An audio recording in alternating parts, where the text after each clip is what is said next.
What color of roofs sell the most? So what is the most common colors on roofs we sell? I'm gonna say that the best roof shingle colors are black, gray, brown, and red. But hey, some people like red on their roofs, but those are the most popular colors that we tend to sell. I'd say the black is probably about half of our sales.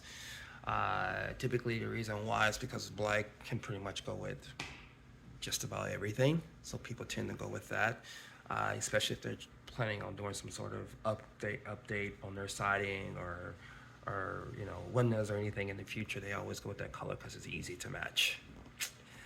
My name is Ted. I'm with Sellers Roofing Company. Thank you for checking out my video.